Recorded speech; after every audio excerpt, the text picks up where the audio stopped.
ഇതുവരെ ഞാൻ മുൻപ് ചെയ്ത സിനിമകളിൽ നിന്നും ഒരു ഡിഫറൻ്റ് ആയിരിക്കണം എന്ന് എനിക്ക് വലിയ ആഗ്രഹം ഉണ്ടായിരുന്നു. അതുപോലെ തന്നെ ജിതിന് ഉണ്ടായിരുന്നു. ഒരു 2012 ഓർഡിനറി മൂവി മുതൽ അല്ലേ നമ്മുടെ മലയാള സിനിമയോടൊപ്പം ഉണ്ട്.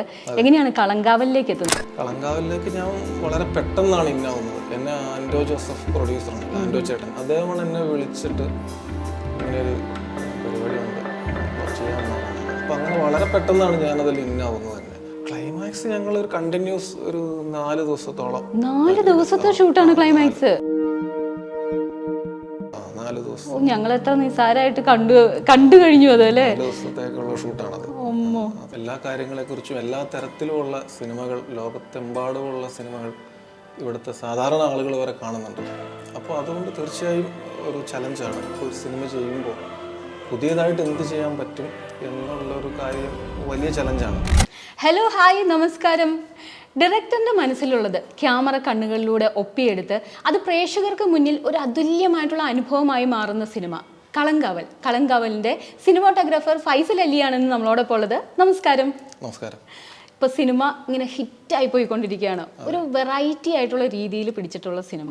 അതുമാത്രമല്ല, അതിൻ്റെ ഒരു പാലറ്റൊക്കെ കാണുമ്പോൾ, അതിൻ്റെ ഒരു ഡാർക്ക് ഷെയ്ഡൊക്കെ കാണുമ്പോൾ കുറേ സിനിമകളൊക്കെ നമ്മുടെ മനസ്സിലേക്ക് വരുന്നുണ്ടെങ്കിലും മലയാളത്തിൽ ഇപ്പോൾ ഒരു വൺ ഓഫ് ദ കിഡിലൻ മൂവി എന്ന് നമുക്ക് വിശേഷിപ്പിക്കാൻ പറ്റുന്ന സിനിമയുടെ ഭാഗമായി എന്ത് തോന്നുന്നു ഇപ്പോൾ? ഇല്ല, വളരെ സന്തോഷമുണ്ട്. ഇപ്പം ആ ചോദ്യം തന്നെ കേൾക്കുമ്പോൾ വളരെ സന്തോഷമാണ്. കാരണം ഇത് കുറച്ച് ഡിഫറെൻ്റ് ആക്കണം എന്നൊരു തീരുമാനം ആദ്യം തന്നെ ഞങ്ങൾക്ക് ഉണ്ടായിരുന്നു. ഇതൊരു നോർമൽ മൂവി പോലെ ആകരുത് എന്നുള്ളൊരു താല്പര്യം ഉണ്ടായിരുന്നു. അപ്പോൾ അതിന് വേണ്ടിയിട്ട് ഒരുപാട് എഫേർട്ട് അതിൻ്റെ പുറകിലുണ്ട്. ഇപ്പോൾ ഈ പറഞ്ഞ പാലറ്റ്, അതിൻ്റെ മൂവ്മെൻറ്റ്സ്, മറ്റ് tones, costume, colours, set, locations, ഇതിനൊക്കെ ഒരുപാട് എഫേർട്ട് എടുത്തിട്ടുണ്ട്. അതൊക്കെ ഇപ്പോൾ വർക്കൗട്ടായി. ആളുകൾ ഇപ്പോൾ കുറച്ചും കൂടെ സ്റ്റഡീഡാണ് സിനിമയെക്കുറിച്ച്. അതിൻ്റെ ആംഗിള്, ആ ഡാർക്ക്, അതങ്ങനെയാണ്, അതിൻ്റെ ബ്രില്യൻസ് ആണ്, ആ ഒരു സിനിമയുടെ ബ്രില്യൻ. അങ്ങനെ പ്രേക്ഷകർ തന്നെ ഒത്തിരി മനസ്സിലാക്കുന്ന ഒരു ടൈം കൂടിയാണ്. എനിക്ക് തോന്നുന്നു സോഷ്യൽ മീഡിയാസൊക്കെ ആയിരിക്കാം കൂടുതൽ അവർക്ക് അറിവ് പകരുന്നത്. അപ്പോൾ അത് ശരിക്കും ഒരു ചലഞ്ചല്ലേ? തീർച്ചയായിട്ടും ചലഞ്ചാണ്. ഇപ്പോൾ എല്ലാ കാര്യങ്ങളെക്കുറിച്ചും എല്ലാ തരത്തിലുമുള്ള സിനിമകൾ, ലോകത്തെമ്പാടുമുള്ള സിനിമകൾ ഇവിടുത്തെ സാധാരണ ആളുകൾ വരെ കാണുന്നുണ്ട്. അപ്പോൾ അതുകൊണ്ട് തീർച്ചയായും ഒരു ചലഞ്ചാണ്. ഇപ്പോൾ ഒരു സിനിമ ചെയ്യുമ്പോൾ പുതിയതായിട്ട് എന്ത് ചെയ്യാൻ പറ്റും എന്നുള്ളൊരു കാര്യം വലിയ ചലഞ്ചാണ്. അതിപ്പോൾ ഞങ്ങൾ കളങ്കാവലിലേക്ക് എത്തിയാൽ ഇതുവരെ ഞാൻ മുൻപ് ചെയ്ത സിനിമകളിൽ നിന്നും ഒരു ഡിഫറൻ്റ് ആയിരിക്കണം എന്ന് എനിക്ക് വലിയ ആഗ്രഹം ഉണ്ടായിരുന്നു. അതുപോലെ തന്നെ ജിതിന് ഉണ്ടായിരുന്നു. ഇതിനൊരു ഒരു ട്രീറ്റ്മെൻറ്റ്, ഒരു പ്ലാൻ ഞങ്ങൾ ഉണ്ടാക്കിയിട്ടുണ്ടായിരുന്നു. ഇതിൻ്റെ ഒരു ടോൺ, പാലറ്റ്, ലൊക്കേഷൻസ്, ഇതിൻ്റെ ഷോട്ട്സ്, ഇതിൻ്റെ ഒരു പാറ്റേൺ എങ്ങനെയായിരിക്കണം എന്നെല്ലാം ഞങ്ങൾ ഒരു തീരുമാനം എടുത്തിട്ടുണ്ടായിരുന്നു. വളരെ പ്രീ പ്ലാൻഡ് ആയിട്ടാണ് ഇത് ഷൂട്ട് ചെയ്തത്. ഓരോ ഷോട്ടും ഒന്നും അനാവശ്യമായിട്ട് ഞങ്ങൾ ഷൂട്ട് ചെയ്തിട്ടേ ഇല്ല. എല്ലാം പ്ലാൻഡ് ആണ്. അതെ, പക്ക പ്ലാൻഡ് ആയിട്ടാണ് ഷൂട്ട് ചെയ്തത്. അതിപ്പോൾ അത് ഈ പബ്ലിക്കിൽ എത്തിക്കഴിഞ്ഞപ്പോൾ കുറേ അപ്രീസിയേഷൻ കിട്ടുന്നുണ്ട്. അതെനിക്ക് വളരെ സന്തോഷമുണ്ട്. കാരണം നമ്മൾ ഒരുപാട് എഫേർട്ട് അതിൽ എടുത്തിട്ടുണ്ട്. അതെനിക്ക് ഞാൻ വളരെ ഹാപ്പിയാണ്. ഇപ്പോൾ സിനിമാറ്റോഗ്രാഫേഴ്സ് തന്നെ പല സിനിമകളിൽ വർക്ക് ചെയ്തവർ, ഫ്രണ്ട്സ്, അതുപോലെ തന്നെ ഇപ്പോൾ മലയാള സിനിമ മാത്രമല്ല, തമിഴ് നാട്ടിലും ആളുകൾ വളരെയധികം ഇതിനെ അപ്രീഷിയേറ്റ് ചെയ്യുന്നുണ്ട്. കാരണം ഇത് ഒരു ലിങ്ക്ഡ് ആണ്, ആ ഒരു മലയാളം തമിഴ്. അപ്പോൾ അതുകൊണ്ട് തന്നെ ആരൊക്കെയാണ് ഏറ്റവും കൂടുതൽ സിനിമാറ്റോഗ്രഫി മേഖലയിലുള്ള ആളുകൾ വിളിച്ച് ഇതിനെക്കുറിച്ച് പറഞ്ഞത്? മേഖലയിൽ ഒരുപാട് പേര് വിളിച്ചു. എൻ്റെ കുറച്ച് DOP എൻ്റെ ഫ്രണ്ട്സ് ഒരുപാടുണ്ട്. ചെന്നൈയിലുണ്ട്, കേരളത്തിലൊക്കെ ഒരുപാട് പേര് വിളിച്ചു എന്നെ. അതിപ്പോൾ ഓരോ പേര് ഇങ്ങനെ ഓരോ ആളുകൾ എടുത്തു പറയാൻ ഇതില്ല. പക്ഷെ ഒരുപാട് ആളുകൾ, ഈ DOPs മാത്രമല്ല, ഇപ്പോൾ മറ്റ് ടെക്നീഷ്യന്മാർ, മറ്റ് മേഖലകളിൽ വർക്ക് ചെയ്യുന്ന ആളുകൾ, സാധാരണ ആളുകൾ, അങ്ങനെ ഒരുപാട് പേര്. അതൊക്കെ വളരെ സന്തോഷമുണ്ട്. അങ്ങനെയൊക്കെ ഒരു പ്രോത്സാഹനം നൽകുന്ന ഒരു ഫീൽഡാണോ ഇപ്പോൾ സിനിമാ മേഖല എന്ന് പറയുമ്പോൾ? ചിലപ്പോൾ നമ്മളോട് ഒരു ചെറിയൊരു അസൂയയും പറയാൻ അവൻ അങ്ങനെ പറഞ്ഞാൽ ഭയങ്കര ജാടയായാലോ അങ്ങനെയൊക്കെ ഒരു ചിന്തിക്കുന്ന ഒരു, അങ്ങനെയാണോ അതെയോ ഓപ്പൺ ആയിട്ട് തന്നെ പറയുമോ? അല്ല, എന്നോട് ഇപ്പം എനിക്കറിയാവുന്ന ആളുകളൊക്കെ എന്നോട് ഓപ്പണായിട്ട് പറയും. പക്ഷെ എല്ലാ ആളുകളൊന്നും അങ്ങനെ പറയാറില്ലല്ലോ. ഇപ്പം എല്ലാവരെയും നമുക്ക് അങ്ങനെ വളരെ ക്ലോസ് ആയിട്ട് പരിചയമൊന്നുമില്ല.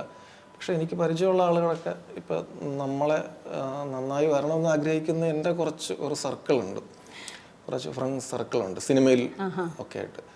അവരെല്ലാം ഇത് കണ്ട് വിളിച്ചു തന്നെ. ഇപ്പം ഞാൻ സിനിമ കാണുന്ന ഒരു സ്റ്റൈലിലായിരിക്കില്ല ചിലപ്പോൾ ഒരു സിനിമാറ്റോഗ്രാഫർ സിനിമ കാണുന്നത് അല്ലേ? ഏറ്റവും കൂടുതൽ കാണുമ്പോൾ അതിൻ്റെ ആംഗിൾ എവിടെ വെച്ചു, എവിടെ, അല്ലെങ്കിൽ ആ ലൈറ്റിംഗ് എങ്ങനെയാണ്, അങ്ങനെ ഓരോ കാര്യങ്ങളായിരിക്കും ശ്രദ്ധിക്കുക. അപ്പോൾ ഈ വിളിച്ച് പറഞ്ഞവർ ഏറ്റവും കൂടുതൽ ഇഷ്ടപ്പെട്ട ഒരു ഫ്രെയിം അങ്ങനെ എന്തെങ്കിലും പറഞ്ഞോ? അല്ല, എല്ലാവർക്കും ഇഷ്ടം എന്ന് പറഞ്ഞത് ക്ലൈമാക്സ് ആണ്. ക്ലൈമാക്സിലുള്ള എനിക്കും വളരെ ഫേവറേറ്റ് ആയിട്ടുള്ള ഒരു ഏരിയ ആണത് ഈ കളങ്കാവലിൽ. ക്ലൈമാക്സിലേക്ക് വരുമ്പോൾ അതിന് വേറൊരു ടോൺ എത്തുന്നുണ്ട്, ലോഡ്ജാണ്. അപ്പോൾ ആ ടോൺ വർക്ക് ചെയ്തെടുക്കാനായിട്ട് അത് തുടക്കം മുതലേ ഒരു ഫസ്റ്റ് ഷോട്ട് തൊട്ടേ അത് സ്റ്റാർട്ട് ചെയ്തിട്ടുണ്ട്. അത് ചെറുതായി സ്റ്റാർട്ട് ചെയ്തതിന് ശേഷമാണ് ആ ടോണിൻ്റെ ഒരു മാക്സിമം ആ ടോൺ ഡൊമിനേറ്റ് ചെയ്യുന്ന ഒരു തലത്തിലേക്ക് എൻഡ് ഫ്രെയിം വരെ എത്തിച്ചിട്ടുണ്ട്. അത്തരത്തിലൊരു ട്രാവലിംഗ്, ഒരു കളേഴ്സിൻ്റെ ഒരു ട്രാവലിംഗ് ഇതിൻ്റെ പാരലായിട്ട് ട്രാവൽ ചെയ്യിച്ചിട്ടുണ്ട്. അത് പക്ഷേ എല്ലാ കോമൺ ആളുകൾക്ക് അങ്ങനെ കണക്ട് ആവണമെന്ന് നിർബന്ധമില്ല. അത് ഈ ടെക്നീഷ്യൻസ് ലെവൽ അല്ലെങ്കിൽ അത്രയ്ക്കും അതിനെക്കുറിച്ച് അറിയാവുന്നവർക്കാണ് മനസ്സിലാവുക. അതാണ്, ശ്രദ്ധിക്കുന്ന ആളുകൾക്ക് അത് മനസ്സിലായിട്ടുണ്ട്. അപ്പോൾ അതിനെക്കുറിച്ചിട്ടാണ് ഈ കളേഴ്സിനെ കുറിച്ചിട്ടാണ് കൂടുതൽ. 20 years മുമ്പുള്ള സിനിമകൾ അല്ലെങ്കിൽ അതിന് മുമ്പുള്ള സിനിമകളൊക്കെ ഈ ഗോൾഡൻ ലൈറ്റിനെയൊക്കെ ബേസ് ചെയ്തിരുന്നു എന്ന് ഞാൻ കേട്ടിട്ടുണ്ട്. അതായത് ഗോൾഡൻ ഈവനിങ് ആൻഡ് മോർണിംഗ് ടൈമിലെ ആ ലൈറ്റ് ഫ്രെയിമുകൾക്ക് കൂടുതൽ ചാരുത പകരും. ഇപ്പോഴും നമ്മുടെ മൊബൈലിൽ പോലും നമ്മൾ ഷൂട്ട് ചെയ്യുമ്പോൾ ഈ ഗോൾഡൻ ലൈറ്റ് വരാൻ വേണ്ടി വെയിറ്റ് ചെയ്യുന്ന കുറേ പേരുണ്ട്. അപ്പോൾ ഈ ഒരു ഗോൾഡൻ ലൈറ്റ് ഒന്നും തന്നെ ഈ ഒരു സിനിമയിലില്ല, യൂസ് ചെയ്തിട്ടില്ല. നിങ്ങളൊരു ഡാർക്ക് തീം പിടിച്ചങ്ങ് പോയിരിക്കുകയാണ്. അപ്പോൾ ഈ ഒരു ഗോൾഡൻ ലൈറ്റും ഇപ്പോഴത്തെ സിനിമയുടെ ആയിട്ടുള്ള ടെക്നിക്കൽ സൈഡും ഒക്കെ എങ്ങനെയാണ്? ഇല്ല, ഗോൾഡൻ ലൈറ്റ് മാക്സിമം അത് പിടിക്കാതിരുന്നതാണ് കാര്യം. അങ്ങനെ അത്തരത്തിലുള്ള ഒരു ബ്യൂട്ടിഫിക്കേഷൻ ഒന്നും ഈ സിനിമയ്ക്ക് ആവശ്യമില്ല. കാരണം ഈ സിനിമയുടെ ഒരു മൂഡ് തന്നെ ഇത്തിരി ഡാർക്കാണ്, ഒരു ഗ്രേ ഷെയ്ഡ് ആണ് ക്യാരക്ടേഴ്സിന് എല്ലാവർക്കും. അപ്പോൾ അതുകൊണ്ട് ഞങ്ങൾ പൊതുവെ അത് ആ ഒരു ഗോൾഡൻ ലൈറ്റ് അല്ലെങ്കിൽ മോർണിംഗ് ഈവനിങ് ലൈറ്റ് എല്ലാം അത് ഡെലിബറേറ്റ് ആയിട്ട് ഞാനത് ഒഴിവാക്കിയതാണ്. ആ ഒരു മൂഡ് വേണ്ട എന്ന് തീരുമാനിച്ചതാണ്. അങ്ങനെയാണ് അത് ഒഴിവാക്കിയതിന് ശേഷം നമ്മൾ സ്വയം ലൈറ്റ് അപ്പ് ചെയ്ത് ഈ ഒരു മൂഡ് ക്രിയേറ്റ് ചെയ്തെടുത്തത്. ഓക്കെ, എങ്ങനെയാണ് ഈ കളങ്കാവൽ മൂവിയിലേക്ക് എത്തിയത്? ഒരു 2012 ഓർഡിനറി മൂവി മുതൽ അല്ലേ നമ്മുടെ മലയാള സിനിമയോടൊപ്പം ഉണ്ട്. എങ്ങനെയാണ് കളങ്കാവലിലേക്ക് എത്തുന്നത്? കളങ്കാവലിലേക്ക് ഞാൻ വളരെ പെട്ടെന്നാണ് ഇന്നാവുന്നത്. എന്നെ ആൻഡോ ജോസഫ് പ്രൊഡ്യൂസർ ഉണ്ടല്ലോ, ആൻഡോ ചേട്ടൻ, അദ്ദേഹമാണ് എന്നെ വിളിച്ചിട്ട് ഇങ്ങനെയൊരു പരിപാടിയുണ്ട് ചെയ്യാമെന്ന് പറയണത്. അപ്പം അങ്ങനെ വളരെ പെട്ടെന്നാണ് ഞാനതിൽ ഇന്നാവുന്നത് തന്നെ. ഇപ്പം ജിതിൻ സ്ക്രിപ്റ്റൊക്കെ ആയിട്ട് വർഷങ്ങളോളം ജിതിൻ വെയിറ്റിങ്ങിലായിരുന്നു. അപ്പം ഞാൻ ഇന്നായി ഒരു ഓൾമോസ്റ്റ് ഒരു 2 months തന്നെ ഒരു ഷൂട്ടിംഗ് എല്ലാം സ്റ്റാർട്ട് ചെയ്യുന്ന ഒരു ടൈമിലേക്ക് എത്തി. അപ്പോൾ ഈ പറയുന്ന ഒരു 2 മാസം ഞങ്ങളുടെ കുറച്ച് പ്രീ പ്രൊഡക്ഷന് കുറേ സമയം എടുത്തിരുന്നു. ഈ ലൊക്കേഷന് മറ്റ് ഈ പറഞ്ഞതുപോലെ ടോണുകൾ, കോസ്റ്റ്യൂം, അങ്ങനെയുള്ള കുറച്ച് കാര്യങ്ങളുണ്ടല്ലോ, അതെല്ലാം ഈ ടൈമിനുള്ളിൽ സെറ്റായി. അവരെല്ലാവരും ഞങ്ങളുടെ കൂടെ നിന്ന്. ഇപ്പോൾ കോസ്റ്റ്യൂമർ ആണെങ്കിലും അഭിജിത്ത് എന്ന് പറഞ്ഞിട്ടൊരു കോസ്റ്റ്യൂമറുണ്ട്, പിന്നെ ആർട്ട് ഡയറക്ടർ ഷാജി നടുവിൽ, അവരെല്ലാം നമ്മുടെ ഒപ്പം ഒരു ടീമായിട്ട് വന്നപ്പോൾ വളരെ ഈസി ആയിട്ട് കാര്യങ്ങൾ കൊണ്ടുപോയി. ഈ ഒരു ക്രൈം നടക്കുന്ന ആ ഒരു ടൈം പറയുന്നുണ്ട്. ആ ഒരു ടൈം പീരീഡ്, കാരണം ആ ഒരു മൊബൈലൊക്കെ കാണുമ്പോൾ നമുക്ക് ഭയങ്കര നോസ്റ്റ് അടിക്കും. അപ്പോൾ ആ ഒരു ടൈം പീരീഡ് എന്തായിരുന്നു? അതൊരു ഏകദേശം ഒരു 10-22 വർഷം മുമ്പ് നടക്കുന്ന ഒരു കഥയാണത്. അങ്ങനെയാണ് നമ്മളത് സെറ്റ് ചെയ്തിരിക്കുന്നത്. അപ്പോൾ ഒരു ചെറിയ രീതിയിലൊരു വിൻറ്റേജ് ആണത്. കഥയുടെ ടോണും ഒക്കെ അങ്ങനെ തന്നെ വരണമായിരുന്നു. അപ്പോൾ ഈ പറയുന്ന ആ കാലഘട്ടം പിടിച്ചിട്ടാണ് ഞങ്ങൾ ഈ ടോണും ഈ പറയുന്ന പാലറ്റും ഒക്കെ പിടിച്ചത്.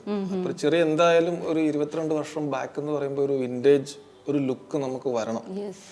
അപ്പോൾ അതിന് വേണ്ടിയിട്ട് അതുമായിട്ട് കണക്ട് ചെയ്യുന്ന ലെൻസുകൾ, ലൈറ്റ്സ്, ലൊക്കേഷൻ, ഇപ്പോൾ ഈ പുതിയ കാലഘട്ടങ്ങളൊന്നും വരാൻ പാടില്ലല്ലോ, ഫ്ലെക്സ് വരാൻ പാടില്ല, മറ്റു കാര്യങ്ങളില്ല. അപ്പോൾ അത്തരത്തിൽ കുറേ ജോലികൾ ഇതിൻ്റെ പുറകിലുണ്ട്. അത് രസമായിരുന്നു. അതൊക്കെ വളരെ ഇൻട്രസ്റ്റിംഗ് ആയിരുന്നു അതൊക്കെ ചെയ്തു വരാനായിട്ട്. കാരണം ഓരോന്ന് എടുക്കുമ്പോഴും അല്ലെ ഇത് ആ കാലഘട്ടത്തിലുണ്ടോ എന്നുള്ളൊരു ചിന്തയും കൂടെ നമ്മുടെ മനസ്സിൽ, ഇപ്പൊ മൊബൈലാണെങ്കിലും ശരി, അല്ലെങ്കിൽ ആ കാലഘട്ടത്തിലുള്ള വെഹിക്കിൾസ്, ഇപ്പൊ ആ ജീപ്പ്, പച്ച കളറുള്ള ജീപ്പ്, അങ്ങനത്തെ ഒരു ജീപ്പ് ഞാൻ കണ്ടിട്ടില്ല കേട്ടോ ഇതുവരെ. അല്ല, അതാണ് ഞാൻ ആദ്യം പറഞ്ഞത്. ഇപ്പൊ ഈ കളേഴ്സിന്റെ കാര്യം ചോദിച്ചില്ലേ, അപ്പൊ നമ്മൾ ആ ഗ്രീൻ കളർ വിനായകൻ സാറിന്റെ ക്യാരക്ടറിന് വേണ്ടി നമ്മൾ വെച്ചതാണ് ഗ്രീൻ കളർ. ഇപ്പൊ മമ്മൂട്ടി സാറിലേക്ക് വരുമ്പോ അതൊരു റെഡ് വൈൻ ആവും. അപ്പൊ ഇതാണ് ഈ കളേഴ്സ് തമ്മിലുള്ള ഒരു ചെറിയ അടിയുണ്ട് സിനിമയിൽ. ഇപ്പൊ അത് ഒന്നുകൂടെ ശ്രദ്ധിച്ചാൽ അറിയാൻ പറ്റും. ഇപ്പോൾ ഫസ്റ്റ് ഫ്രെയിമിൽ തൊട്ട് തന്നെ ഇത് പോകുന്നുണ്ട്, ഈ ഈ പറയുന്ന 2 കളേഴ്സും പോകുന്നുണ്ട്. അത് വിനായകൻ സാർ ചെയ്ത ജയകൃഷ്ണൻ എന്ന ക്യാരക്ടർ ഡൊമിനേറ്റ് ചെയ്യുന്ന സമയത്ത് ഈ ഗ്രീൻ കൂടും. ഈ മമ്മൂട്ടി സാർ ഡൊമിനേറ്റ് ചെയ്യുന്ന സമയം റെഡ് വൈൻ കൂടും, ഡൊമിനേറ്റ് ചെയ്ത് നിൽക്കും. അത്തരത്തിലൊരു ട്രാവലിംഗ് ഈ സിനിമയിൽ കളർ വെച്ചിട്ട് നടത്തിയിട്ടുണ്ട്. അതൊക്കെ സത്യം പറഞ്ഞാൽ ഇപ്പോഴാണ് ഞാനിങ്ങനെ മനസ്സിൽ ഇങ്ങനെ പോവുകയാണ്, ആ കാറ് വരുന്നത്, ആ ജീപ്പ് വരുന്നതൊക്കെ എൻ്റെ മനസ്സിൽ ഇപ്പോഴാണ് ഇങ്ങനൊരു ഡൊമിനേഷൻ അവിടെ നടക്കുന്നുണ്ട് എന്നുള്ളത്. അതാണ് ക്ലൈമാക്സിൽ എത്തുമ്പോൾ ഈ ഗ്രീൻ കളറാണ് കൂടുതൽ, അത് ശ്രദ്ധിച്ചറിയാം. അപ്പൊ കണ്ടതാണല്ലോ, റെഡ് വൈൻ വളരെ കുറവാണ്. അപ്പൊ അങ്ങനെയാണത് പോകുന്നത്. അപ്പൊ അത്തരത്തിലുള്ള കുറെ മൈന്യൂട്ടായിട്ടുള്ള കുറെ കാര്യങ്ങൾ ഞാൻ അതിൽ അപ്ലൈ ചെയ്തിട്ടുണ്ട്. അത് മനസ്സിലായ ആളുകൾ, അത് കുറച്ചുകൂടി ടെക്നിക്കൽ ആയിട്ട് ശ്രദ്ധിക്കുന്നവരൊക്കെ അത് മനസ്സിലാകുന്നുള്ളൂ. അങ്ങനെ അറിയുന്നവർ എന്നെ അറിഞ്ഞിട്ട് വിളിക്കുന്നുണ്ട്. അത് കേൾക്കുമ്പോൾ വളരെ ഹാപ്പിയാണ്. പിന്നെ ഈ ഒരു സിനിമ നോക്കുവാണെങ്കിൽ ഈ പറഞ്ഞ പോലെ ഡ്രസ്സ്, കോസ്റ്റ്യൂം സൈഡ് ആ ഒരു 20 അല്ലെങ്കിൽ 22 വർഷം പുറകിലേക്ക് പോകണം. അതുപോലെ തന്നെ ആ വഴികളെല്ലാം ഒന്നും പുതിയതൊന്നും വരാൻ പാടില്ല. ബസ്സുകള്, അങ്ങനെ കുറെ സംഭവങ്ങൾ എന്റെ മനസ്സിലേക്ക് പെട്ടെന്ന് വന്നതാണ് കേട്ടോ. എവിടെയൊക്കെയായിരുന്നു ഷൂട്ടിംഗ് ലൊക്കേഷനുകൾ? ഷൂട്ടിംഗ് നാഗർകോവിലാണ്. അവിടെ എപ്പോഴും കുറച്ച് പഴമയൊക്കെ ഉണ്ട്. അവിടെ കുറെ പഴമയുണ്ട്. നമ്മുടെ ഓൾമോസ്റ്റ് കേരളം പോലെയൊക്കെ ഇരിക്കും. ഉള്ളിലേക്കൊക്കെ ചെന്നാൽ ഇപ്പോ കേരളം, പണ്ടത്തെ കേരളമാണ് ഇപ്പോ ഈ പറയുന്ന നാഗർകോവിൽ. അവിടെയാണ് ഈ ലൊക്കേഷൻ എല്ലാം കണ്ടെത്തിയത്. പിന്നെ കുറച്ച് സെറ്റ് വർക്കുകൾ മാത്രം കൊച്ചിയിലുണ്ടായിരുന്നു. കുറെ ഓഫീസ് വർക്കുകൾ, അങ്ങനെയൊക്കെയുള്ള കുറെ സീനുകളൊക്കെ അതിവിടെ സെറ്റ് ചെയ്തിട്ട് ഇവിടെ ഷൂട്ട് ചെയ്തത്. ബാക്കിയെല്ലാം നാഗർകോവിലാണോ ഏറ്റവും കൂടുതൽ വരുന്നല്ലേ? എൻ്റെ മനസ്സിലേക്ക് ഒരു ക്യാമറ ആംഗിൾ പെട്ടെന്ന് വരുന്ന ഏതാന്ന് പറയട്ടെ.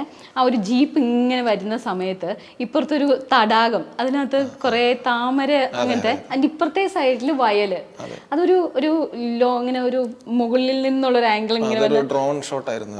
അത് പെർഫെക്റ്റ്. എനിക്ക് ഒത്തിരി ഇഷ്ടപ്പെട്ടു. ഞാൻ അതിനകത്ത് ഇങ്ങനെ ഒത്തിരി ശ്രദ്ധിച്ചത്, അതായത് ചിലപ്പോൾ അതും ഒരു കളറിന്റെ ഒരു ഇത് വരുന്നുണ്ട്, ഒരു ഡാർക്കിലൂടെ ഒരു ഗ്രീൻ വരുന്നു. അതൊക്കെ ആരുടെ ഐഡിയ ആയിരുന്നു? അല്ല, അത് നമ്മളീ പറഞ്ഞല്ലോ, ലൊക്കേഷൻസ് എല്ലാം നമ്മൾ ഫിക്സ് ചെയ്യുന്നതാണ്. നമ്മൾ അനാവശ്യമായിട്ടുള്ള ഒരു ലൊക്കേഷനിൽ കൊണ്ടുപോയാൽ ഇതിന്റെ ഒരു ടോട്ടൽ സിനിമയുടെ ഒരു ട്രാവലിംഗ് ഒരു സീരിയസ് ആയിട്ട് തന്നെയാണ്.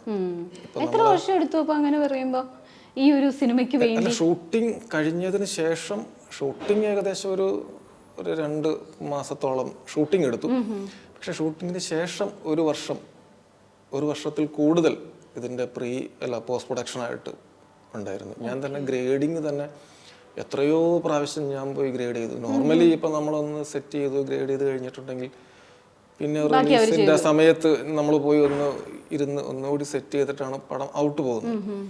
പക്ഷെ ഇത് എനിക്ക് തന്നെ അറിയില്ല എത്രയോ പ്രാവശ്യം നമ്മൾ ഇന്നത് ചെയ്തതിന് ശേഷം പോവും, വീട്ടിൽ പോയി ഇങ്ങനെ ആലോചിക്കും. അപ്പോൾ അവിടെ എന്തെങ്കിലും അത് ഇങ്ങനെ ചെയ്താലോ എന്ന് ചോദിക്കും. അപ്പോൾ ഞാൻ പെട്ടെന്ന് ലിജു പ്രഭാകറാണ് DI. പുള്ളി ഭയങ്കര ബിസിയാണ്.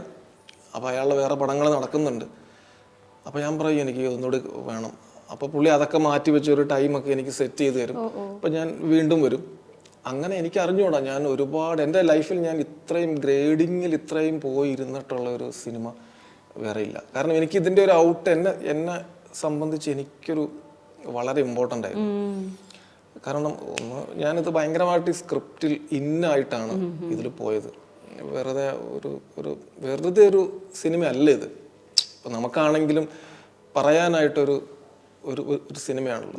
ഇപ്പം ലൈഫിൽ ഇപ്പം നമ്മളില്ലാതായി പോയാലും നമുക്ക് ചൂണ്ടിക്കാണിക്കാനുള്ള ഒരു സാധനമല്ലേ ഇത്. കയ്യൊപ്പ് പതിഞ്ഞ ഒരു സിനിമയാണല്ലോ. അതുകൊണ്ട് ഞാൻ ഒരുപാട് എഫേർട്ട് ഇതിൽ ഇട്ടിട്ടുണ്ട്. എന്ത് പറഞ്ഞു മമ്മൂക്ക? ആദ്യം മീറ്റിംഗ്സ് ഒക്കെ ഉണ്ടായിരുന്നു ഈ ഷൂട്ടിംഗ് ലൊക്കേഷനിൽ. അവിടെയൊക്കെ കാഷ്വൽ ആയിട്ടുള്ള സംസാരങ്ങളും കാര്യങ്ങളൊക്കെയാണ്. അതിനുശേഷം പിന്നീട് ഞാൻ ഷൂട്ടിംഗ് അവിടെയാണ് വരുന്നത്. ഞങ്ങൾ ഷൂട്ടിംഗ് തുടങ്ങിയതിന് ശേഷം ഒരു 10-15 ദിവസത്തിനൊക്കെ ശേഷമാണ് അദ്ദേഹം ജോയിൻ ചെയ്യുന്നത്. അതുവരെ വിനായകൻ സാറിനൊക്കെ വെച്ചിട്ടാണ് പോയിക്കൊണ്ടിരുന്നത്. അപ്പം മമ്മൂട്ടി സാറ് വന്നു, ഒരു ദിവസം രാവിലെ വന്നു, വിളിച്ചു, എല്ലാവരെയും വിളിച്ചു, ഒരു ക്യാപ്പൊക്കെ വെച്ച് തന്നു. അല്ല അത് അവരുടെ ഒരു കമ്പനിയുടെ ഒരു ക്യാപ്പുണ്ട് മമ്മൂട്ടി. അപ്പോൾ അതൊക്കെ വെച്ചു. എന്നിട്ടാണ് ഷൂട്ടിംഗ് തുടങ്ങിയത്. അപ്പോൾ പിന്നീട് അങ്ങനെ വേറെ ഇഷ്യൂസ് ഒന്നുമില്ല. ആള് വളരെ കൂളാണ്. നമ്മൾ ആദ്യം എല്ലാവരും പറഞ്ഞിരുന്നത്, അതെ നമ്മൾ പോകുമ്പോൾ എല്ലാവരും പറഞ്ഞു പുള്ളി ഭയങ്കര ചൂടനാണ്, ഭയങ്കര പ്രശ്നമാണ് എന്നൊക്കെ പറഞ്ഞിട്ടുണ്ടായിരുന്നു. അപ്പം എനിക്കും ഒരു ചെറിയൊരു പ്രശ്നം ഉണ്ടായിരുന്നു. പക്ഷെ എനിക്ക് ഒരു ഇഷ്യൂസ് ഉണ്ടാക്കിയിട്ടില്ല, ഒന്നും. വളരെ കൂളായിട്ട്, എന്നാൽ എല്ലാവരോടും വളരെ റെസ്പെക്റ്റാണ്. ഭയങ്കര ക്യാരക്ടറാണ്. നമുക്കത് ഒന്നും അതെന്താണ് എങ്ങനെയാണെന്ന് എനിക്ക് പറയാൻ പറ്റില്ല. വളരെ ഫസ്റ്റ് ഷോട്ട് തൊട്ട് എൻ്റെ ഷോട്ട് വരെ ഭയങ്കരമായിട്ട് കോപ്പറേറ്റ് ചെയ്യും. ഭയങ്കരമായി നമ്മളെയൊക്കെ വളരെ കംഫർട്ടബിൾ ആക്കി കൊണ്ടുപോകുന്ന ഒരു രീതിയായിരുന്നു സാറിൻ്റെ. അത് പറയാതിരിക്കാൻ പറ്റില്ല. അത് ഇപ്പോൾ അതിനകത്തുള്ള കുറേ ഫ്രെയിമുകൾ കാണുമ്പോൾ ഇപ്പോൾ ഏറ്റവും കൂടുതൽ ഞാനിങ്ങനെ എൻ്റെ മനസ്സിലിങ്ങനെ പെട്ടെന്ന് വരുന്നത് പുക വലിക്കുന്ന രംഗമാണ്.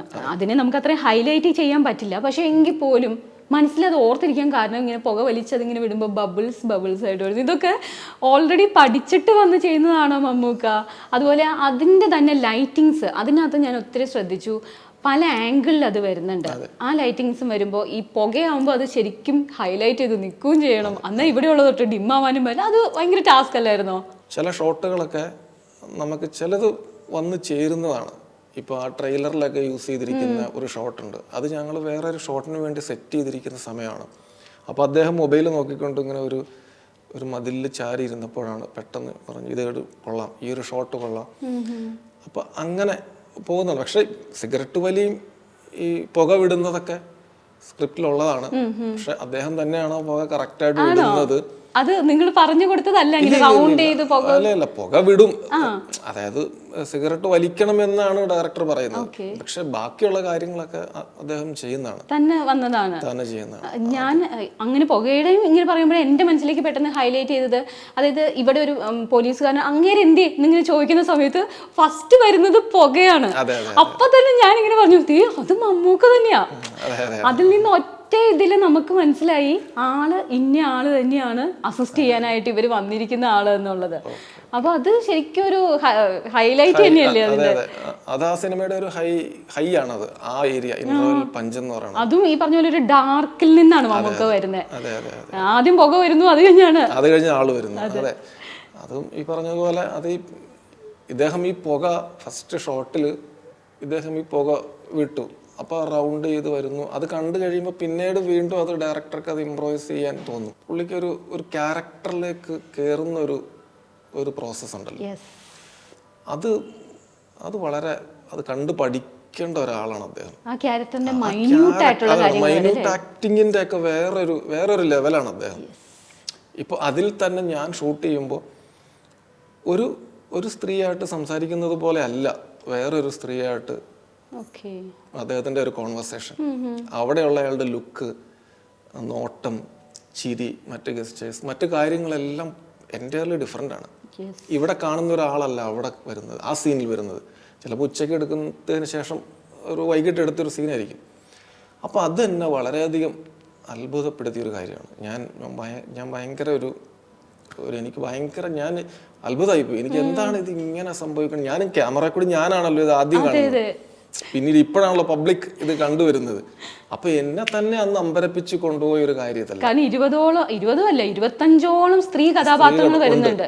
ഇവരുടെ ഓരോ അടുത്തും വേറെ സ്റ്റൈൽ എടുക്കുക എന്ന് പറയുമ്പോൾ വേണം.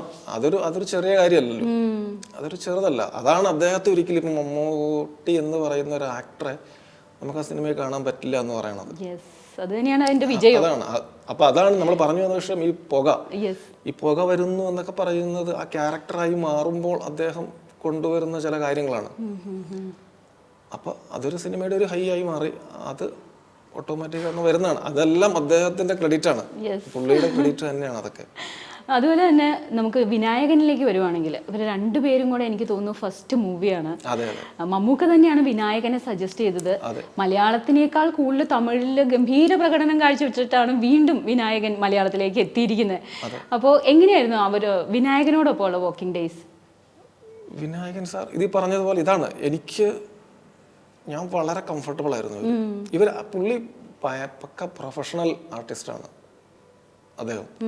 കറക്റ്റ് ടൈമിൽ വരുന്നു, അനാവശ്യമായിട്ടുള്ള ഒരു കോൺവെർസേഷൻ, ഒരു സംസാരമില്ല. വരുന്നു, കൃത്യം ജോലി ചെയ്യുന്നു, ഡൗട്ട്സ് ഒക്കെ ഉണ്ടെങ്കിൽ ക്ലിയർ ചെയ്യുന്നു, ഷോട്ട് കഴിഞ്ഞാൽ പോകുന്നു. അനാവശ്യമായിട്ട് അദ്ദേഹം അവിടെ ചെലവഴിക്കാറില്ല. ഒന്നുമില്ല. പക്ക 100%. എനിക്ക് ഭയങ്കര ഇഷ്ടം തോന്നി. പിന്നെ എനിക്ക് അതിനകത്ത് കുറച്ചും കൂടി ഇൻട്രസ്റ്റിംഗ് ആയിട്ട് തോന്നിയത് ഇവരുടെ ഒരു എക്സ്ട്രാ ഓർഡിനറി കോംബോ ആണിത്. ഇപ്പൊ താങ്കൾ പറഞ്ഞതുപോലെ മമ്മൂട്ടി വിനായകൻ എന്ന് പറയുന്നത് ഇതുവരെ വെക്കാത്തൊരു കോംബോയാണ്. ഈ കോംബോയെ ഷൂട്ട് ചെയ്യണതിന്റെ ഒരു ത്രില്ല് എനിക്കുണ്ട്. അത് മാത്രമല്ല, എനിക്ക് തോന്നുന്നു ഇവര് രണ്ടുപേരും കയ്യിൽ നിന്ന് ഇടുന്ന കാര്യങ്ങൾ പെട്ടെന്ന് മനസ്സിലാക്കുന്നത് നിങ്ങൾക്കും ആയിരിക്കും. അതെ അതെ അതെ അതെ ഇവർ അത്തരത്തിൽ ഇവർ രണ്ടുപേരും ഇംപ്രൂവൈസ് ചെയ്യാനായിട്ടല്ലേ. അതെ ഇംപ്രൂവൈസ് ചെയ്യാൻ ഇവർ രണ്ടുപേരും മിടുക്കന്മാരാണ്. ഇവർ രണ്ടുപേരും ആ ക്യാരക്ടറിലേക്ക് അങ്ങോട്ട് കയറി എന്നുള്ളതാണ് ഈ സിനിമയുടെ ഒരു വലിയൊരു പ്ലസ്. ആരും ക്യാരക്ടറിൽ നിന്നും വിട്ട് വേറൊരാളായിട്ട് ഒന്നും മാറി നിൽക്കുന്നില്ല. ക്യാരക്ടറായി മാറിയിട്ടാണ് ഇവരുടെ ഒരു പെർഫോമൻസ് എല്ലാം. അതാണ് എനിക്ക് തോന്നുന്നത് ഈ സിനിമയുടെ വിജയം അതൊക്കെ തന്നെ ആയിരിക്കും. ഇപ്പം നമ്മുടെ സംവിധായകനിലേക്കും അതുപോലെ എഴുത്തുകാരനിലേക്കും വരുവാണെങ്കിൽ, കുറുപ്പ് മൂവിക്ക് ശേഷമാണ് ഈ ഒരു സിനിമ ചെയ്യുന്നത് അല്ലേ. അതും കുറുപ്പ് മൂവിയും വൺ ഓഫ് ദ എന്താ പറയുക, ഇതുപോലെ തന്നെ സംഭവിച്ച കഥയെ ആസ്പദമാക്കിയിട്ട് ഇതും സംഭവിച്ച കഥ എന്ന് പറയുമ്പോൾ എങ്ങനെയാണ് സംഭവിച്ച കഥയെ നമ്മുടെ മുന്നിലേക്ക് കൊണ്ടുവരാനല്ലേ ഏറ്റവും കൂടുതൽ ആളുകൾ വായിച്ചതായിരിക്കാം, കേട്ടിട്ടുള്ളതായിരിക്കാം, അതിനെ മറ്റുള്ളവരുടെ മുമ്പിലേക്ക് എത്തിക്കുക. അത് ഒരു വലിയൊരു ടാസ്ക് തന്നെയല്ലേ. അപ്പോൾ അവരെന്താണ് പറഞ്ഞത് ആദ്യം കണ്ടപ്പോൾ തന്നെ? എന്തൊക്കെയോ കാര്യങ്ങളാണ് പറഞ്ഞത്? ആദ്യം കണ്ടപ്പോൾ ഞാൻ ആദ്യം കാണുന്നത് ജിതിനെയാണ്. ഇപ്പൊ ജിഷ്ണു അദ്ദേഹം വർക്ക് ചെയ്യാണ് ബാങ്കിൽ തൃശ്ശൂർ.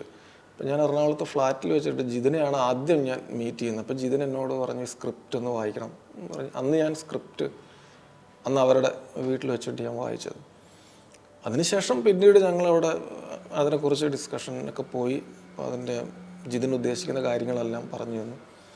ഇതാണ് പുള്ളിയുടെ ഒരു മീറ്റർ, പുള്ളി പിടിക്കാൻ ഉദ്ദേശിക്കുന്നത് ഒരു വിഷ്വൽ പാറ്റേൺ ഇതായിരിക്കണം. അങ്ങനെ പിന്നെ അവിടം തൊട്ട് പിന്നെ ഞങ്ങൾ പിന്നെ ഒരുമിച്ചായിരുന്നു. പിന്നെ അതിനുശേഷം ഒരു 2-3 ദിവസമൊക്കെ കഴിഞ്ഞിട്ടാണ് ജിഷ്ണു എത്തുന്നത്. ജിഷ്ണു എത്തി. പിന്നെ ജിഷ്ണു കൂടി പിന്നെ ഞങ്ങൾ 3 പേരിങ്ങനെ ഇതിനെക്കുറിച്ച് ഡിസ്കസ് ചെയ്തു. അങ്ങനെ പയ്യെ ഞാനും അവർ ഓൾറെഡി ഇതിൽ ഇന്നാണ്. കാര്യം വർഷങ്ങൾക്ക് മുമ്പേ എഴുതി വെച്ച ഒരു സ്ക്രിപ്റ്റ് ആയിരുന്നു. അത് വർക്കാകാനുള്ള വെയിറ്റിങ്ങിലായിരുന്നു അവർ. ഞാൻ വളരെ പെട്ടെന്ന് തന്നെ ഇതിലേക്ക് വന്ന് ഇന്നായ ഒരാളുമാണ്. അങ്ങനെ ഒരു ഏകദേശം 2-3 ദിവസത്തിനുള്ളിൽ തന്നെ ഞങ്ങൾ തമ്മിലുള്ള ഒരു സിങ്കായി, റാപ്പൊക്കെ വർക്കായി. പിന്നെ അങ്ങോട്ട് പിന്നെ എല്ലാം ഫാസ്റ്റ് ആയിരുന്നു. പിന്നെ ഞങ്ങളുടെ ലൊക്കേഷൻ കാഴ്ച, മറ്റു മീറ്റിങ്ങുകൾ, കോസ്റ്റ്യൂം, ആ കാറൊക്കെ കണ്ടുപിടിക്കുക, അതൊക്കെ പിന്നീട് വളരെ പെട്ടെന്ന് തന്നെ നടന്നുപോയ കാര്യമാണ്. ഇപ്പൊ ഈഗോ ഇല്ലാതിരിക്കുക എന്ന് പറയുന്നതാണ് ഏറ്റവും വലിയൊരു കാര്യം അല്ലേ. അത് നടന്മാരുടെ ഇടയിലാണെങ്കിലും സംവിധായകനും ക്യാമറാമാനും ആയിട്ടും എല്ലാം ഒരു ഈഗോ ഇല്ലാതെ ഡയറക്ടറിന്റെ മനസ്സിലുള്ളത് ക്യാമറാമാന് കാണാൻ കഴിയണം, ഇവരുടെ എല്ലാവരുടെയും മനസ്സിലുള്ളത് അഭിനേതാവിന് കാണാനായിട്ട് കഴിയണം. ശരിക്കും ആ ഒരു കോംബോ നന്നായിട്ട് വർക്ക് ആയിട്ടില്ല അതിനകത്ത്. ഇത് വർക്കായിട്ടുണ്ട്. കാര്യം ഇതിൽ ഞങ്ങൾ വർക്ക് ചെയ്ത ഒരു ക്രൂവിൽ ആർക്കും ഒരു ഈഗോ ഉണ്ടായില്ല.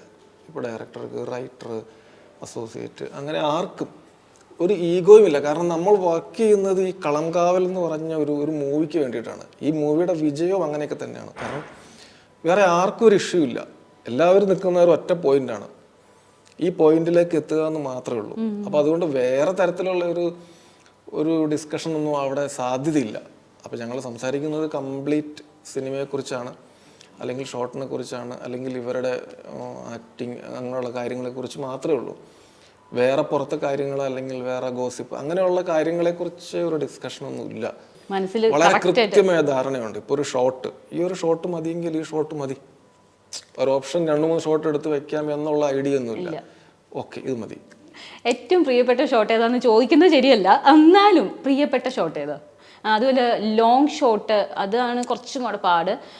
ഏതായിരുന്നു അങ്ങനെ ആ ഒരു ലോങ് ഷോട്ട്? എനിക്ക് പ്രിയപ്പെട്ട ഷോട്ട് ചോദിച്ചാൽ ഒരുപാട് പറയേണ്ടി വരും.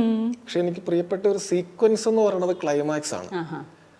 കാരണം അത് ഞാൻ കുറച്ച് കഷ്ടപ്പെട്ടതാണ്. കുറച്ച് കഷ്ടപ്പെട്ടു എന്ന് പറഞ്ഞാൽ അതിൻ്റെ ഒരു ടോൺ വരുത്തുക, അതിൻ്റെ ഒരു ലൈറ്റിങ്, ഒരു ഗ്രീൻ ഒരു ടോണാണത്. പിന്നെ ഒരു വാം ലൈറ്റാണ്.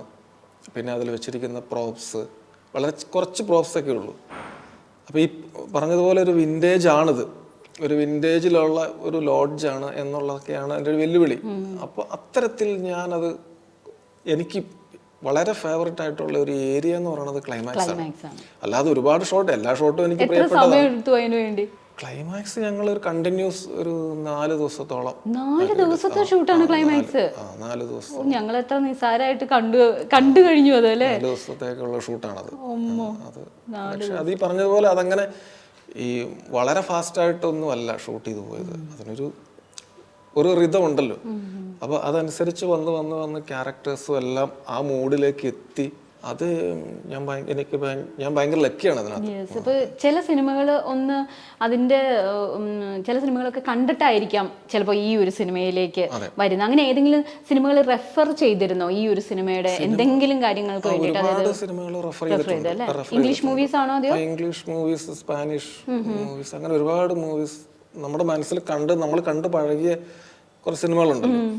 അപ്പോൾ അതൊക്കെ ആയിട്ട് ചില കണക്ഷൻസ് ഇതിനുണ്ട്. ലൈറ്റിങ്ങിനും അതൊക്കെ നോക്കാറുണ്ട്.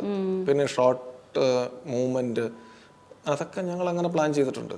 പിന്നെ ചിലപ്പോഴൊക്കെ പറയും നമുക്കൊരു വൈഡ് ഷോട്ട് വെക്കാം എന്നൊക്കെ അദ്ദേഹം പറഞ്ഞിട്ടുണ്ട്. നമുക്കൊരു വൈഡ് ഷോട്ട് വെച്ചാൽ നന്നായിരിക്കും എന്നൊക്കെ പറയും. അല്ലാതെ പുള്ളി അങ്ങനെ നമ്മളെ ഭയങ്കരമായിട്ട് ഫോഴ്സ് ചെയ്തിട്ടൊരു ഷോട്ട് വെക്കാനൊന്നും പറഞ്ഞിട്ടില്ല.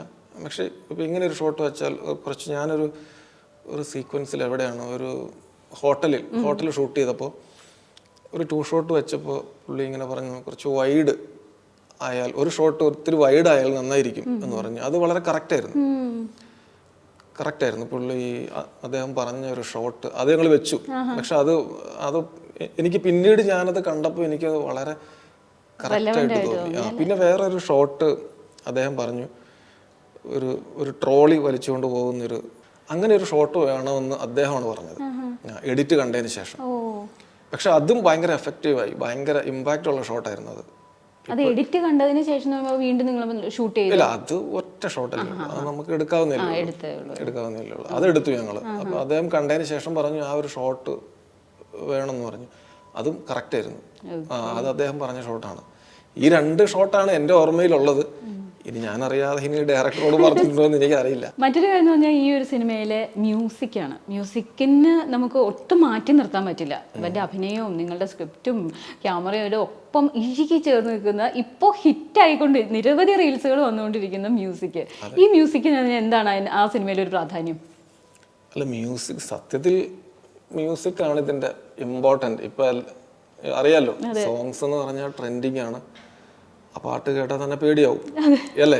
ഇപ്പൊ റൊമാൻറ്റിക് ഒരു പരിപാടി ആണെങ്കിലും നമുക്ക് പലരും എന്നെ വിളിച്ചു പറഞ്ഞു, എടാ ഞങ്ങൾ രാത്രി ഇപ്പൊ കാറിലൊക്കെ വരുമ്പോൾ കേൾക്കുമ്പോൾ ഒരു പേടിപ്പിക്കണുണ്ടെന്ന് പറഞ്ഞു. സത്യത്തിൽ അതിന്റെ എല്ലാ ക്രെഡിറ്റ്സും മുജീബിനാണ്. ഭയങ്കര ബ്രില്യൻ്റ് ആണ് അദ്ദേഹം. അത് വളരെ കൃത്യമായിട്ട് അത് നമ്മുടെ മൂവിയിൽ അത് ഭയങ്കരമായിട്ട് ബ്ലെൻഡായി. എത്രയോ തമിഴ് പാട്ടുകളുണ്ട്, പക്ഷെ ഈ പാട്ട്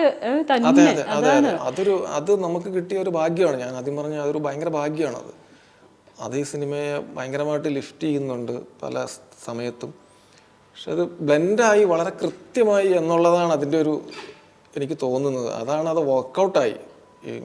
ശരിക്കും അതാണ് വർക്കൗട്ടായി വന്നത്. ഏകദേശം 20-ന് മുകളിൽ എനിക്കൊന്ന് 30-ലധികം സ്ത്രീകൾ ഈ സിനിമയിൽ വന്നു പോകുന്നുണ്ട്. എങ്ങനെയാണ് ഇവർ ഇപ്പോൾ ഒരു തമിഴ്നാട്ടുകാരിയെ വേണം, ഒരു മലയാളിയെ വേണം, ഒരു മലയാളിയെ വേണം, പിന്നെ ഒരു തമിഴ്നാട്ടിൽ, ഇങ്ങനെ ക്ലബ് ചെയ്തായിരുന്നു. അതൊരു മാല പോലെ കോർത്ത് കൊണ്ടുപോയിരുന്നു. ഇവരെ കണ്ടുപിടിക്കാനും ബുദ്ധിമുട്ട്. കുറച്ച് പേരെ നമ്മുടെ മെയിൻ ആക്ട്രസ് ഉണ്ടായിരുന്നുള്ളൂ. ബാക്കി എല്ലാവരും സാധാരണക്കാരായ സ്ത്രീകളാണ്. അവരെ കണ്ടുപിടിക്കാനായിരുന്നു എളുപ്പം. അതെയോ മെയിൻ ആയിട്ടുള്ള ആക്ട്രസിനെ കണ്ടുപിടിക്കാൻ അവരെന്താണ് പറഞ്ഞത് നമ്മുടെ ഡയറക്ടേഴ്സ്? ഇല്ല, അതൊരു പ്രോസസ്സായിരുന്നു അവരുടെ. അത് മെയിൻലി അവരുടെ ഒരു ഡയറക്ഷൻ ഡിപ്പാർട്ട്മെൻറ്റും പ്രൊഡക്ഷൻ ഡിപ്പാർട്ട്മെൻറ്റും ചേർന്നിട്ടുള്ള ഒരു പ്രോസസ്സായിരുന്നു. അപ്പോൾ അവർ അത് കൊണ്ടുവന്ന് കഴിയുമ്പോൾ ഇത് കാണുക എന്നുള്ളൊരു ജോലി ഇപ്പൊ ഒരു ജോലി എനിക്കുള്ളൂ. പക്ഷെ ഈ ഡയറക്ടർ ഒരുപാട് പേര് റിജക്ട് ചെയ്തു. അവരത് തമിഴ്നാട്ടിലെ ഏതോ പ്രൊഡക്ഷൻ കമ്പനികളൊക്കെ കണക്ട് ചെയ്തു. അവിടെ നിന്ന് ആളുകളെ എത്തിച്ചു. ഇവിടെയുള്ള പരിചയമുള്ള ആളുകൾ, അങ്ങനെയെല്ലാം പല കണക്ഷനിലും വന്ന ആളുകളാണ് എല്ലാവരും. അതൊരു വലിയ പ്രോസസ്സായിരുന്നു. അത് കൃത്യം ആളുകളെ കിട്ടുക എന്നുള്ളത്, ഈ കാസ്റ്റിംഗ്, ശരിക്കും സിനിമയുടെ കാസ്റ്റിംഗ് എന്ന് പറയുന്നത് വളരെ ഇമ്പോർട്ടൻ്റ് ആണല്ലോ. ഒരു കൃത്യം കാസ്റ്റിംഗ് ആണെങ്കിൽ ഒരു 50% സിനിമ ഓക്കെ ആയി എന്നാണ് പറയുന്നത്. അപ്പോൾ അതൊരു വലിയ പ്രോസസ്സായിരുന്നു. അത് അവരുടെ വലിയ ജോലിയായിരുന്നു. അസിസ്റ്റന്റ് ഡയറക്ടേഴ്സ് അവരെല്ലാം ചേർന്നിട്ടുള്ള ഒരു പരിപാടിയായിരുന്നു അത്. സിങ്ക് സൗണ്ട് ആണോ ഇതില്? ആ, sync sound. Full sync sound ആണ്. Full sync sound. ഓമ്മോ, അതും ഇച്ചിരി കഷ്ടപ്പാടല്ലേ? കഷ്ടപ്പാടാ. ശരിക്കും ഒരു സിനിമയ്ക്ക് ഏതാ ഏറ്റവും നല്ലത്? സിങ്ക് സൗണ്ട് ആണോ, ഡബ് വോയിസ് ആണോ? അല്ല, സിങ് സൗണ്ട് കുറച്ചുകൂടി നാച്ചുറൽ ആണല്ലോ. ഇപ്പോൾ കുറച്ചും കൂടി നാച്ചുറൽ ആയിട്ടൊരു കാര്യം. എനിക്ക് സിങ് സൗണ്ടിനോടാണ് കുറച്ചും കൂടി ഇഷ്ടം. അത് എല്ലാവരുടെയും ശബ്ദം അവരവരുടെ ശബ്ദമാണ്. അല്ല, പിന്നെ പറ്റാത്ത ചില ആളുകൾ ഡബ് ചെയ്തിട്ടുണ്ട്, അത്രേ ഉള്ളൂ. പിന്നെ ചില ആളുകൾക്ക് ഇത് ഓക്കെയാണ്. ഇപ്പം മമ്മൂട്ടി സാറിനെ സംബന്ധിച്ച് പുള്ളിക്ക് സിങ് സൗണ്ട് ആണ് പുള്ളിക്ക് വർക്കാകുന്നത്. അതുകൊണ്ട് പുള്ളിയുടെ പ്രൊഡക്ഷനിലെല്ലാം സിങ് സൗണ്ടാണ്. പിന്നെ ചിലർക്ക് ഡബ് ചെയ്യണം എന്നൊരു ആഗ്രഹം ഉണ്ടാവും, ചിലരില്ല. അപ്പോൾ അവർ പക്ഷെ എന്നാലും ഇപ്പോൾ വിനായകൻ സാർ എല്ലാവരും സിങ് സൗണ്ടിൽ ഓക്കെ ആയിരുന്നു. ചെറിയ എന്തെങ്കിലും മൈന്യൂട്ട് കറക്ഷൻസ് ഒക്കെ വരുന്നത് മാത്രമേ ഇവർ ഡബ് ചെയ്ത് പോയിട്ടുള്ളൂ. അപ്പോൾ കളങ്കാവല് കഴിഞ്ഞു, ഏകദേശം 1.5 വർഷത്തെ എഫേർട്ടാണ്. അത് കഴിഞ്ഞ് സ്വസ്ഥമായിട്ടിരിക്കുന്ന ആളെയാണ് നമ്മൾ ഇന്റർവ്യൂ ചെയ്തുകൊണ്ടിരിക്കുന്നത്. ഇനി എന്താണ് അടുത്ത പരിപാടി? സ്വസ്ഥമായിട്ട് എത്ര നാൾ ഇരിക്കുമോ? അത് കഴിഞ്ഞ് വിളി വന്നു തുടങ്ങിയോ? വിളികളുണ്ട്. ആദ്യം ഒന്ന് റെസ്റ്റ് ചെയ്ത് ഇതിന്റെയൊക്കെ ഒന്ന്. ഏതാ ഇഷ്ടമുള്ളത്? കളർഫുൾ ഫ്രെയിംസ് ആണോ ഡാർക്ക് ഫ്രെയിം ആണോ? അത് ചോദിക്കട്ടെ ആദ്യം. അല്ല, എനിക്ക് ഇഷ്ടമെന്ന് പറയുന്നത് സ്ക്രിപ്റ്റ് നമ്മളെ എൻഗേജ് ആക്കുക എന്നുള്ളതാണ്. അതിപ്പോൾ കളർഫുൾ ആവാം, അല്ലെങ്കിൽ ഡാർക്ക് ആവാം, അല്ലെങ്കിൽ ഇത് രണ്ടും മിക്സ്ഡ് ഉള്ള അങ്ങനെയൊക്കെ ആവാം. അതൊന്നും ഒരു ഇഷ്യൂ അല്ല. എങ്ങനെ പോയാലും നമ്മളെ എൻഗേജ് ആക്കുന്ന ഒരു സ്ക്രിപ്റ്റ് അത് ആളുകൾക്ക് ഇഷ്ടപ്പെടണം എന്ന് ആ ടൈപ്പിൽ വരുന്ന സാധനങ്ങളുണ്ടല്ലോ, അതാണ് ഇഷ്ടം. അല്ലാതെ പ്രത്യേകിച്ചൊരു ഡാർക്ക് മാത്രം ചെയ്യണം അല്ലെങ്കിൽ കളർഫുൾ മാത്രം ചെയ്യണം അങ്ങനെയൊന്നുമില്ല. കുറേ സിനിമയുടെ വിശേഷങ്ങൾ പറഞ്ഞു തന്നു. ഒരു കണ്ട ഫീല് തന്നെ. സിനിമ കണ്ടിട്ട് വീണ്ടും എനിക്കത് കേൾക്കുമ്പോൾ ഒത്തിരി സന്തോഷം തരുന്നു. ഓരോ ഫ്രെയിമും ഇത്രയും നിങ്ങൾ എഫോർട്ട് ഇട്ട് ചെയ്തതാണെന്ന് അറിയുമ്പോൾ അതിൻ്റെ മികവ് കുറച്ചും കൂടെ കൂടുകയാണ്. എന്തായാലും ഓൾ ദ വെരി ബെസ്റ്റ്. ഇനിയും ഇതുപോലുള്ള കിടിലൻ സിനിമകൾ ആ ക്യാമറ കണ്ണുകളിലൂടെ ഞങ്ങളുടെ മുന്നിലേക്ക് എത്തട്ടെ എന്ന് ആശംസിക്കുന്നു. Thank you so much. Thank you.